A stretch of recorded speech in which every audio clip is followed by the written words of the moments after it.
You feel this nervousness on the phone there? Sir, I've been trying to make an urgent phone call up there. Well, I don't think it's something I want to do on an overseas phone. You gotta make some phone calls. Hang up the phone. Prank caller. Prank caller. Ladies and gentlemen, welcome once again to Packernet After Dark. This is the call-in show, the Packernet Podcast Network. If you'd like to call in, if you'd like to participate in the show, please feel free to do so. The phone number here is 608-501-0718. New callers go directly to the front of the line. We got a lot of work to do because we got more people calling in than I can do in a day. We are up to 50 now, so we have got to get it rocking. We don't have any new callers. Let me get this all set up. Volume up. Here we go. Kyle from the land of Leinenkugels.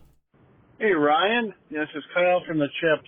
I hate to say it, but I honestly think at this point, Matt LaFleur has become more of a hindrance to this team as a solution. Sure. And he needs to get the balls to get rid of his special teams coordinator, who is also hindering this team.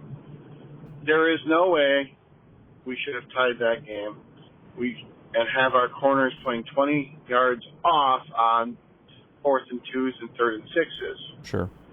I know I know more about football than I ever will, but at the same time, the eye test is the eye test. Right. And it is time for Ed Policy to take the bull by the horns and put a little fear of God in this coaching staff, because it's starting to get to where it's with McCarthy, where I think they're starting to get complacent.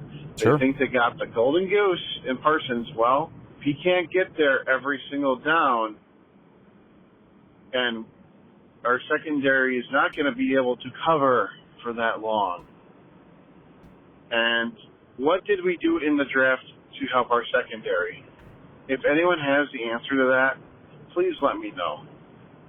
I'm not going to waste any more of your time. You guys have a wonderful evening.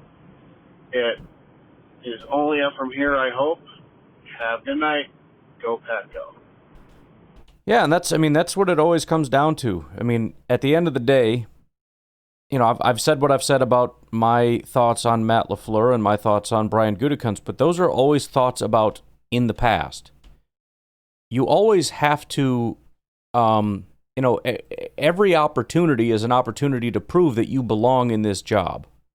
And every game that goes forward, every, trade deadline that passes, every draft, every free agency, all these different things, it gets added to the evaluation.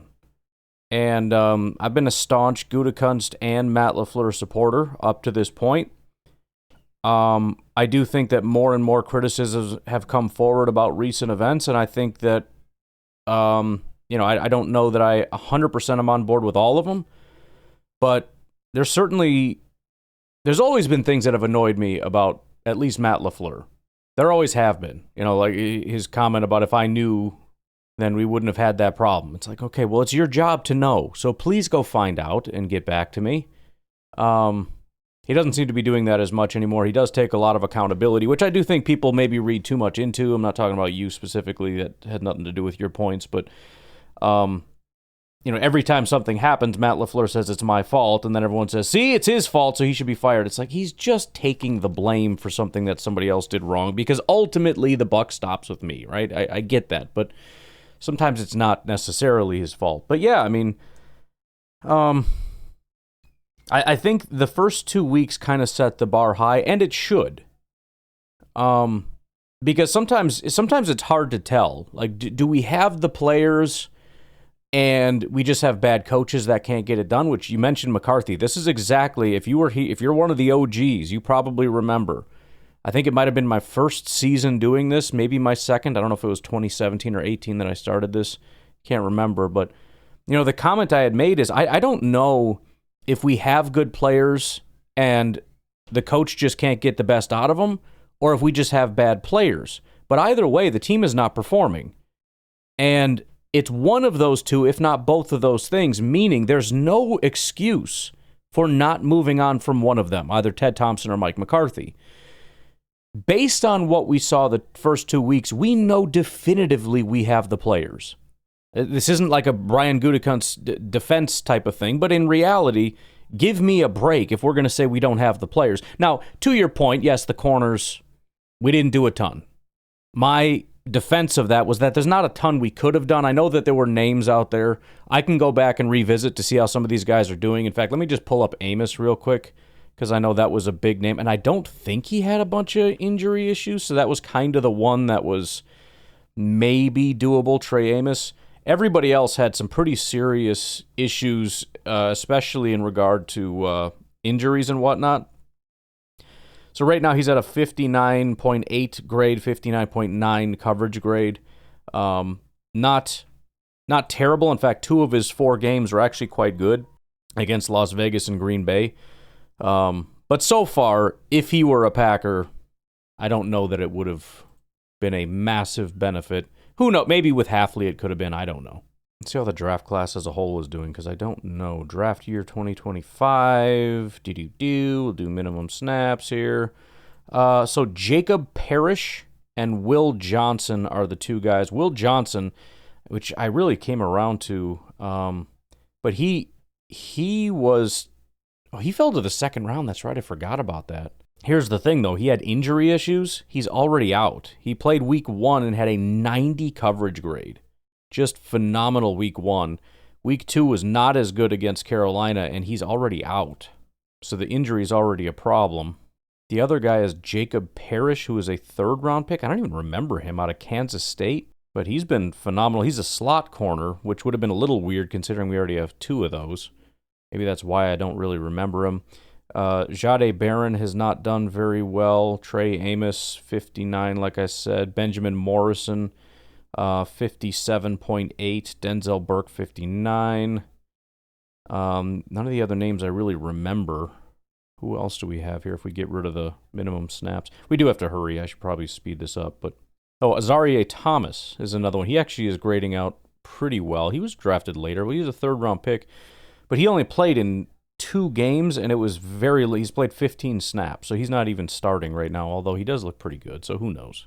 Anyways, getting back to the original point, the first couple weeks set the bar high, because I think we all acknowledge we have the players. Even if we acknowledge that it's not perfect, and we certainly could do better with corners, whatever, that's fine. Let's leave that alone. We know that this team has the quarterback, the wide receivers, the running back, the tight ends, the pass rushers, the linebackers, the safeties. I mean, they check a lot of boxes and a lot of critical boxes with big, thick Sharpies. Okay, we're not talking like mechanical pencil here. This is definitively, you have the pieces. And we have seen that there is the potential to have a easily top 5 offense and defense. Okay, now I think the attention turns to the coaching staff. And it's not to say every week has to be perfect or anything like that, but I think if we get to the end of the season and we have like the 11th ranked offense and the 13th ranked defense, I mean, it's hard to say, considering the roster, that that's not a failure, considering the potential we've seen this team can have. If we're a 9-10 win team, we limp into the playoffs and get exited week 1, you know, again, I like that Matt LaFleur is a smart offensive mind, but ultimately it's the coach's responsibility to make sure that the talent on the team is given its best potential. Some coaches are put in a terrible spot because they don't have a good roster and they're doing the best they can with what they have. Matt LaFleur has been handed, and I understand it's a young team, but give me a freaking break. Young in this instance means a lot of 26-year-olds that have been playing for 3-4 years. They're not rookies. They're just not 30. So young is not really going to cut it. It is up to Matt LaFleur and the rest of the coaching staff, the offensive coordinator, defensive coordinator, and on down the line. It is your guys' responsibility to get the best out of this group. And I do think that's very serious because, you know, although it's not true that they have to win this year, there is a window. Micah Parsons will be here for like 3-4 years maybe. That is critical that we do something in that window. Not to mention, you know, Jordan Love, he has a much longer window, but still, some of these receivers, Tucker Kraft, I mean, football players don't have much more than like a 5-year window. We've got the pieces. We've got the guys. We got Xavier McKinney. We have Rashawn Gary and Van Ness and Micah Parsons and the rest of the guys that are also quite good. We've got Zach Tom. I do think it would be fair, not saying this is 100% what has to be, it would be fair to say, in a sense, this is an audition. Matt LaFleur, you in particular have been handed a Super Bowl caliber team, a Super Bowl caliber roster on a silver platter. I want to see what you can do with it. And again, if this is a limp into the playoffs first round exit thing, there are serious questions that need to be asked. There just are. And you could say that that's unfair, just like it's unfair for a coach to be handed a bad team. But at the end of the day, if you can't get it done with this, we have to find somebody that can. I mean, I don't know what else to say. I'm not saying he can't be the guy. I still believe he can be. But there's only so many games in a football season. And you're going to have to prove it because we just dropped 2 games. I know we didn't lose, but we dropped 2 games to 2 beatable opponents. The Bears just beat frickin' Dallas, and it wasn't even close. We got whooped by Cleveland, who just got whooped by Detroit. I mean, these are 2 teams that have been beaten pretty badly by teams in our division, and we couldn't beat either of them. That's wildly unacceptable. So you need to go into the bye week. You need to figure out the issues. You need to fix it. You need to come out of the bye week looking like the team we saw the first 2 weeks, and you need to find a way to sustain that through the season so that we can have a successful season. I'm not going to say it's Super Bowl or bust, but it has to be different. It has to be better. You have to prove that you can get the best out of this unit. It's just not debatable. Hey, it's Ty from Wyoming. Hey. Long time no see or talk. What's going on, buddy? Well, hey, we didn't lose. I just wanted to say I feel sorry for people who are in this to basically Super Bowl or bust. I know there's going to be a lot of people out there who are very unhappy, but you know, hey, we didn't lose. 40-40, I'll take it. Our offense played their ass off, and you know what? Our defense had a hard time, but these are 2 teams that gave it their all, and hey, we didn't lose, so I'm happy with it. I probably had a few too many, but hey, it's a good game. I'm proud of our guys. Regardless of what happens, hey, we Didn't lose. gave it our all, and that was a Sunday night game, and I can't be more proud of our guys. Let's just keep on going to the next one. All right. Go, Pat, go. Bye. Yeah, I mean, it certainly could have gone the other direction. I think it would have been very easy for us to lose that game. I don't know if that makes it better or worse, but it certainly could have gone a lot worse, and we can be grateful for, the heroic efforts of guys like Jordan Love and whatnot to keep us in the game, guys that stepped up and took advantage of their opportunities. I think that that is what kept us in the game. So certainly a much more positive outlook, so I appreciate it. Hey Ryan, this is JD, your friendly neighborhood music man. What's up, dude? Well, I'm just calling with thoughts for after the show. Not something I normally do, but there's going to be a lot of calls about how bad this game was, and they're deserved. And really, a tie, not at all what we were looking for, not even close. But I guess it's better than a loss. Even though, it might as well have been a loss because of how we played. Offensively, I thought we played pretty well. Offensive line still didn't look that sharp, but we had some good running from Jacobs and from Wilson. So, I thought that looked pretty good. Kept Jordan clean for the most part all game, so that looks pretty good. Defensively, I don't know what happened. I just have no idea what happened. Praise to the defense, how awesome they've been for the past 3 games, and then And then this, I mean, we were fine throughout the first quarter, and then I don't know if it was the block kick or what happened that just took the Packers completely out of their element. But defensively, they just shut down. And, I'm at a loss because I have no idea what happened there. I mean, Parsons, I mean, what can we say about Parsons? I mean, he had that one sack, but otherwise I kept him in check, I think, for the most part. I didn't see Rashawn Gary have much of a impact. Lucas Van Ness, Cooper, like, our corners got cooked all game. I have no idea what happened tonight. And I think it's a good thing that this bye week is coming, because I think the Packers really, really, really have got to figure out what the hell is going on. I mean, what their team identity is, what the problem is. Their special teams is god-awful terrible. They have got 2 block kicks in 2 straight games is abysmal.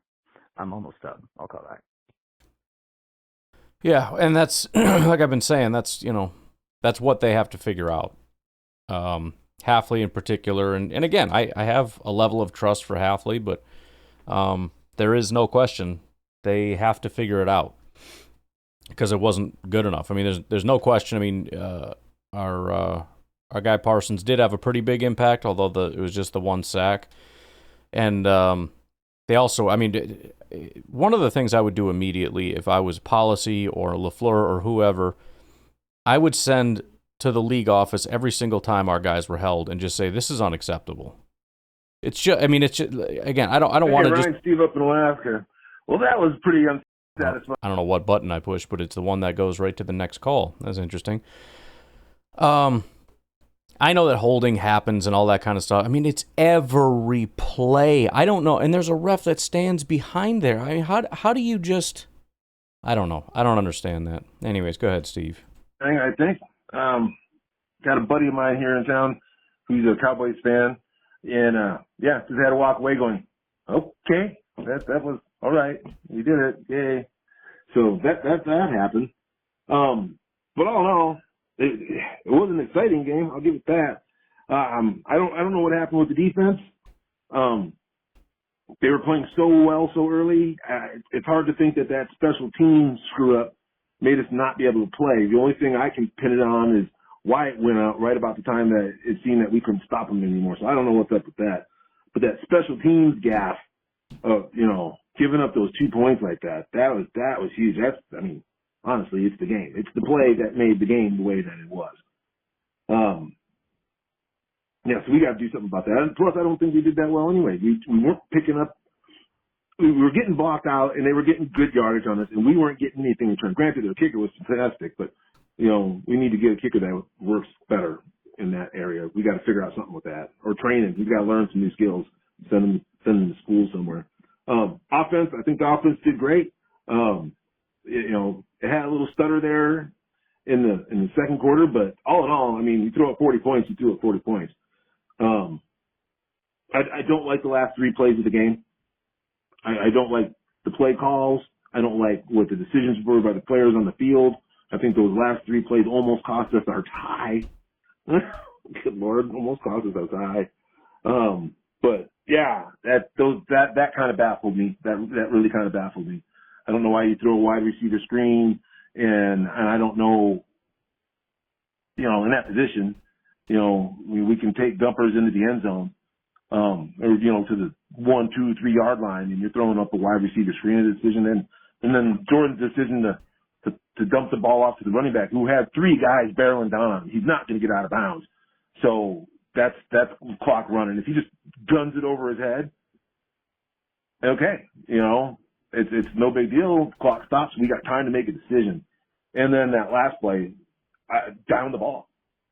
Matter of fact, if you do the other one right, you're not panicked in this position and running some maniac play that almost cost us the game because you almost ran out of time. But I was told one happy note, because of the tie, we are still perfect to a degree in Jerry World. We've never lost there. That's true. So we have never lost a game in Jerry World still. So we're 5-0-1 in Jerry World. All right, go Packs. Happy time off on a tie. All right, why don't we go ahead and take our first break? We'll come back. We got JD from Wisco.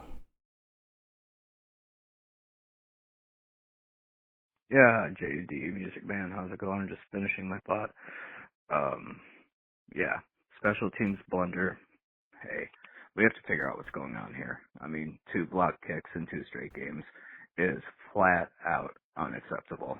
I don't care what team you are, who you have as a special teams coordinator, who you have out there as players, whatever. This is not acceptable.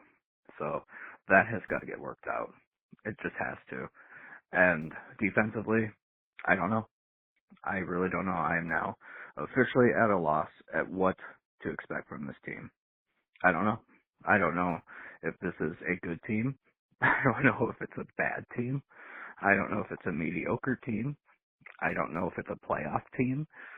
I don't think it's a Super Bowl caliber team, that's for sure. Not unless they figure a lot out quickly. So I don't know. I think for the first time in a long time, I'm looking at the Packers team this year, and I don't know what to make of it. I just don't know. I don't know if I should feel proud, if I should feel ashamed, if I should be excited for Packer games, or if I should start feeling nervous about Packer games. I'm completely just in a tailspin on how I should feel. And I think a lot of Packer fans are going to feel the same way. Just no idea what to expect anymore. So this bye has got to answer a lot of questions.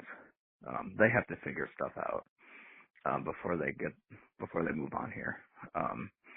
And hopefully they can get something figured out, because this down the stretch for the rest, if this is how it's going to be, we're in big trouble.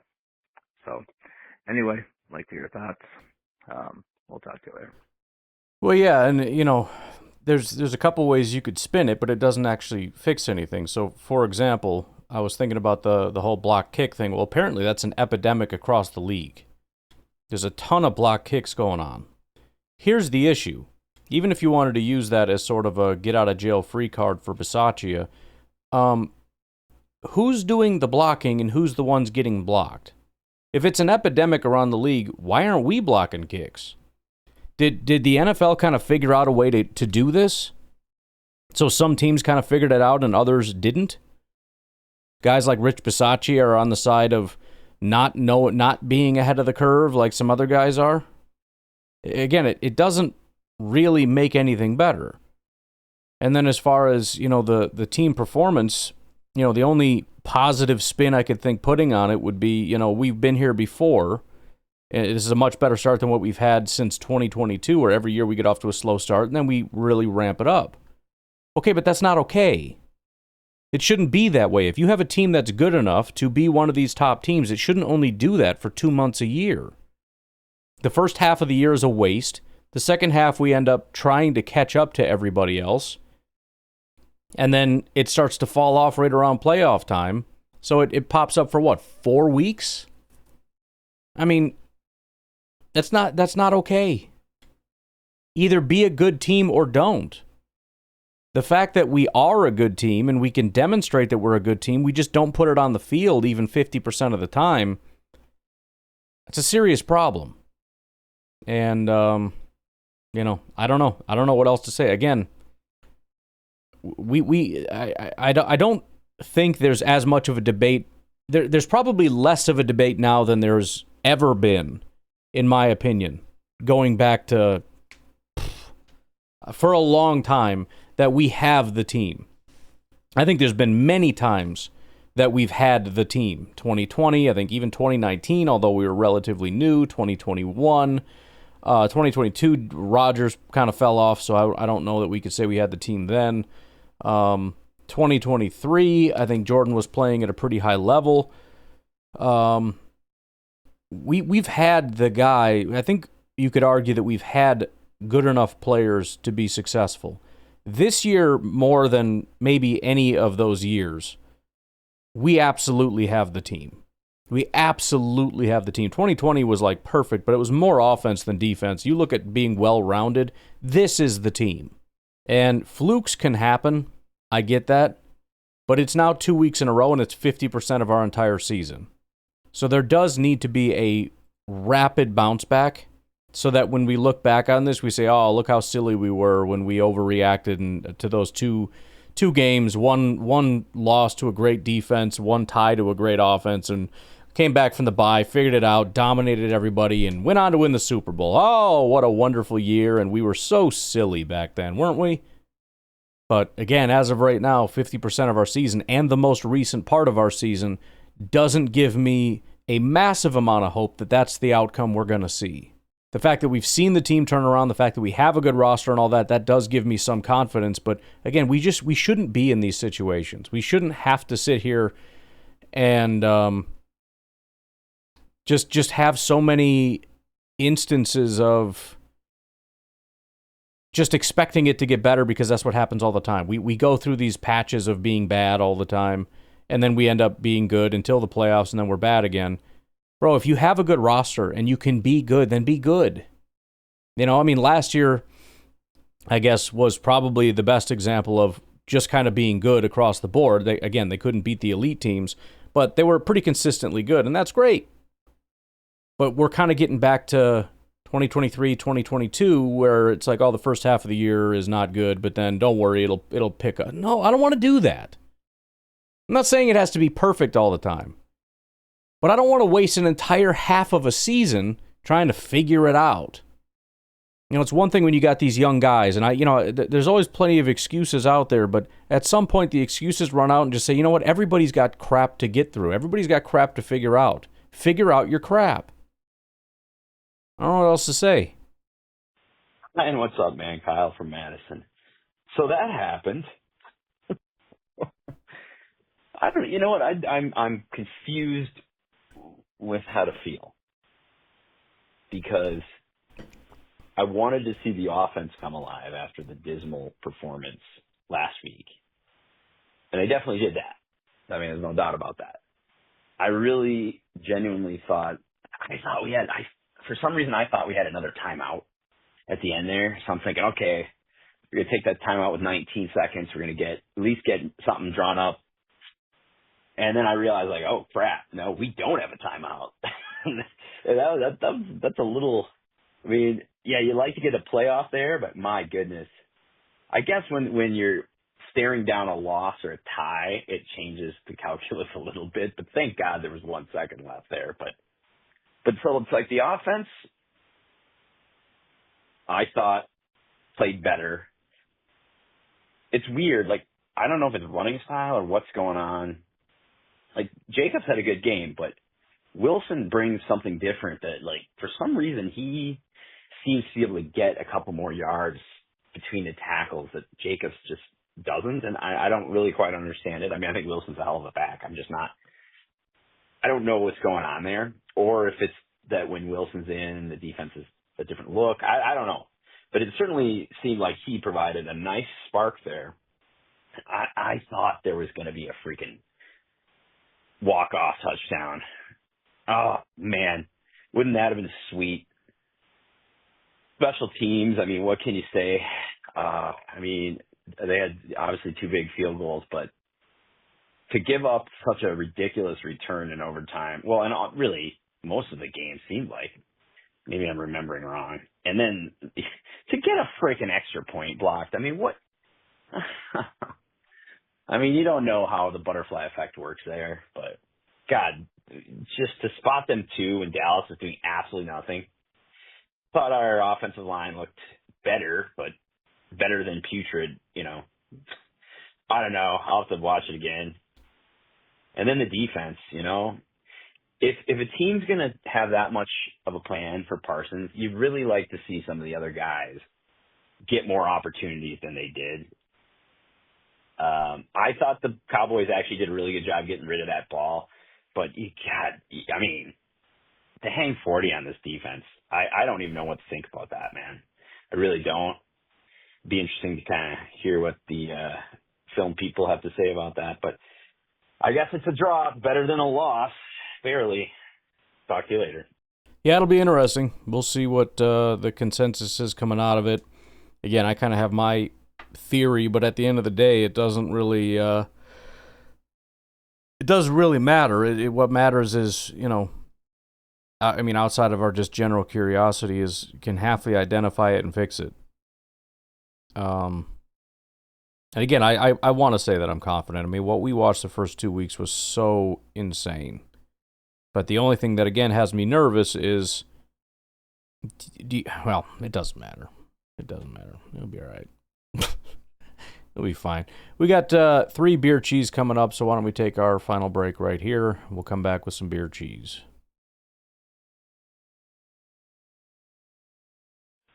Hey, Ryan. Beer cheese Benny here. Yo. Happy victory. Happy tie Monday. We tied ONG. Yay. How stupid, man. And you know what? LaFleur played for the tie, too. What a spineless freaking bitch. I mean, seriously. For the record, I don't think he was playing for the tie. He talked about it afterward, the fact that the offense was not playing at the tempo they were supposed to. They were playing at sort of a hurry-up pace and not a 2-minute pace.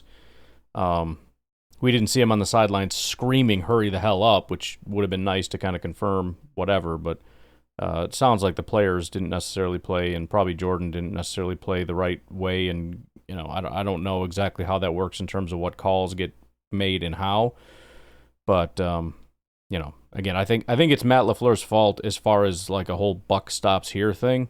I don't think it was like everything that happened was his plan.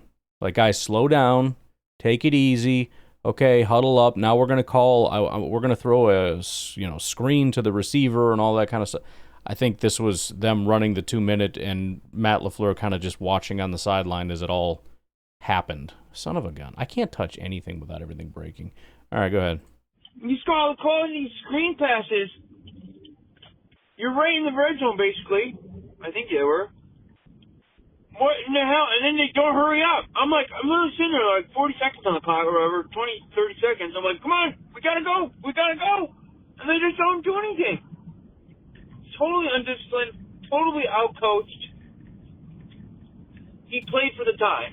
Then I saw some comment that he made, which pissed me off even more.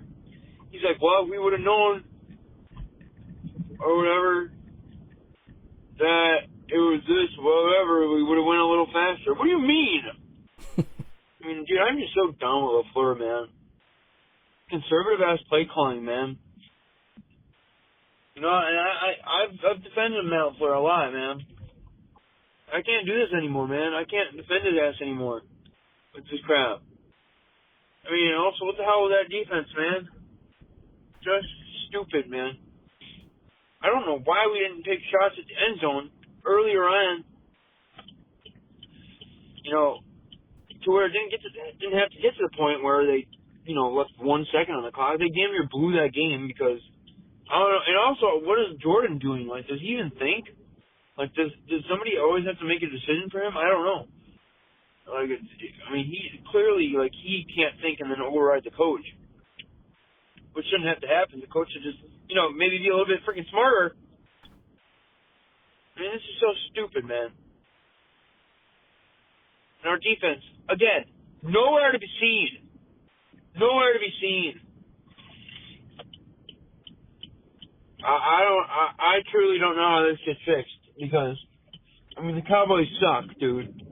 They didn't even have CeeDee Lamb. And you let them score freaking 40 points? Come on, man. This can't be real, dude. They're going to have to do a lot of proving me wrong. I just don't know how you look like the best defense in the league first 3 weeks, and you play the lowly Cowboys, who aren't that good, and give up 40 points and have no pressure, no sacks. You know what? Our corner room really is a problem, actually. No, I'm seeing it. Pretty pathetic. We'll get to part 2 here, but all I can think of is going back to Aaron Rodgers when he would talk about, it's not so much a problem if you make a mistake. The problem is if you repeatedly make mistakes. That 2-minute situation was bad. Whoever's fault it was, or to whatever degree it's whoever's fault. That can't happen again. Right, we saw like with the Bears where they did it, and then they did it again, and then they did it. Like they just could not get that right. Needs to be a learning experience, and it needs to never happen again. Same with again the defense. Obviously not good enough. That needs to be better. Whatever the issues were, whether it's the corners or the playing too soft coverage or whatever the case may be. There's a lot of theories floating around. Whatever, you got to learn from that and not let that happen again. And that's going to be the test. We've got however many more games to do, 13-ish or something, plus hopefully some playoff games. That's how much time you have to prove to Packer fans and everybody else that you are right for the job, that Hafley's the guy that can take this elite defense and make it something great. It looks like he can be. I mean, he has been. It's been phenomenal, but, things change from week to week. And for Matt LaFleur to prove that he can take this dominant roster and make it something great. And I don't want to give the cornerback excuses because I just don't think it's a good excuse. I don't think we have bad corners at all. We've never had bad corners. They've always been average corners, which, considering how good everything else is, that is such a lame excuse to not be able to win with. I mean, I can tell you right now, there are teams with much worse corners than we have that don't have guys like Micah Parsons. They don't have quarterbacks like Jordan Love. I don't want to hear it. It's not to say that we can't comment on it. I'm not saying that. I'm just saying as far as my willingness to give Matt LaFleur or Jeff Hafley an excuse because of it is zero. Hey, Beer Cheese Benny here. Another thing I'm going to say is, the Cowboys just exposed us because all they did was pass towards Nate Hobbs, who was total ass cheeks. Total cheeks. And then you got Keyshawn Nixon towards the end of the game, who just gives up on the coverage. And then Dak throws like a 45-yard freaking just, here you go. I thought he was throwing it out of bounds. And then dude catches it. It has a little freaking catch of the year or toe tapper. Whatever. Just give up on coverage, man. And then Valentine, he sucks ass too. I mean, just terrible, man. Corner room is horrible. And our linebackers didn't play very good either. Like, I don't understand this, dude. Like, what happened to getting to the ball? Like, and then our tackling was freaking horrendous. They would have a guy, or they'd be, like, right next to a guy, like Dak even, or, like, the running back, and then they would just be like, I'm kind of afraid I don't want to touch him. I don't want to touch him. I don't want to do it. I mean, it's just so pathetic, man. I don't even know what to do with this team anymore because everyone's like, we get to bye, and then we get to play the Bengals. Yeah, okay. And I'm so sure.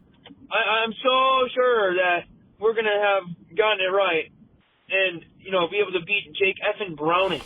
I mean, I'm so sure of it, dude.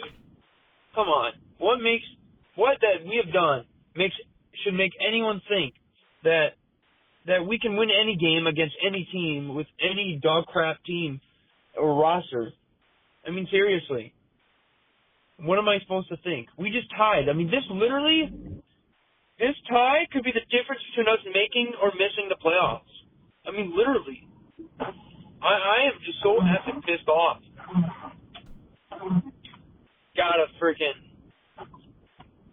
We've got to change something, man. I'm telling you. Because if we don't, it's going to keep going like this, man.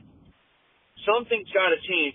I don't know what, but it's got to change now and fast. Like, just fast. Can't take years off my life. And I hate it. Hate this team, dude. But I love them at the same time, so go Pack, go. Well, you asked, why would you believe in the team? And I think that is the point. There is nothing to make anyone believe in the team, and that's the problem, and that's what we've been brought to. And that's where the coaching staff needs to come in. You say, well, the their mission is not to make the fans feel confident in them. Not directly, but indirectly it is. Because it's a reflection of what you've been able to do with this team. The fact of the matter is nobody feels good about the Bengals, and for good reason. Why should you feel good about the Bengals? It's the coaching staff's job to instill that. And it's not just the fans. It's not just the media. It's Ed Policy. It's Brian Gutekunst. It's your own locker room. So, yeah, you got to get it figured out. Brian Beerkey's thing again, one more time, maybe. I don't know. Maybe something will piss me off, and I'll call you about that. Maybe. Just about to listen to your, Packers tie the Cowboys bonus episode or whatever you want to call it. And you know what really pisses me off about the offense? Yes, we know that we're down to backups or whatever. That's not an excuse. Okay? The Cowboys didn't do anything effing special with Eberflus, who just sent forward the entire game. He barely blitzed. He didn't do anything special. And yet, I don't know if Jordan's not picking up on this crap, or if the receivers really cannot get open, dude. Or, fucking, I don't know. If freaking, obviously it's a problem if Love is constantly freaking under pressure. Obviously that's a problem. All right, and that's just not going to work out no matter what the receivers do. But come on, you're telling me that this receiving core can't do like a slant or an in route or an out route that is just open right away? Like, what are we doing? What are we practicing? Are we practicing our routes at practice? Also, special teams doesn't practice, apparently. They don't even practice, actually. They don't work on anything. I was wondering what they were working on. They don't work on anything. Then, you have LaFleur, who was trying to be cute, once again, trying to be cute, and it's just so obvious what we're doing. The defense knows it. And all these plays are slow developing, and then it's just so obvious, and the defense just pick it up. There you go. Get his ass behind the line of scrimmage. Like, our freaking run blocking blows. Freaking sucks. He got better at points in the game, but it's not good enough, man. It's not good enough.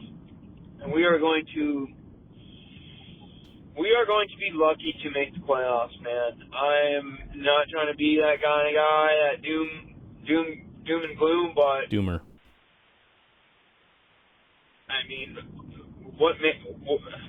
What evidence is there that it's going to be better? LaFleur never frickin' adjusts and never makes the corrections. It's just the same crap. He'll say the same crap next week if we screw everything up. Like, oh, I've got to be better. It falls on me. And what are you going to do about it? That is annoying. I guess I don't really know what he can say, especially in the moment, but that does get a little bit tiring, the whole, we gotta figure something out. We gotta be better. I gotta be better. We all gotta be better. Yeah, we know that, bro. Again, I don't know what I expect him to say. Certainly not gonna give anything away as far as what people are going to say, whatever. I always forget. There's one thing you say where I'm like, I'm gonna comment on that, and I don't remember what it was. Oh, as far as it does feel like, and again, I don't know, but I'm getting the same impression that Matt LaFleur's offense has become predictable, just based on the way that they're playing. Like you said, they don't have a very good defense, and they didn't have to do anything super wild to be able to. And I know we scored 40 points. Again, I get that, but it did feel like we weren't really able to run our offense. We weren't really doing the things we wanted to do. Maybe that's just because of the pressure, because of the offensive line. I don't know. But It's been 2 weeks in a row now where we are really struggling to just look like ourselves, and it's been kind of dink and dunk with high efficiency to be able to be as successful as possible. All right, folks, I'm going to leave it at that. I will talk to you later. Have yourselves a good one. Bye-bye.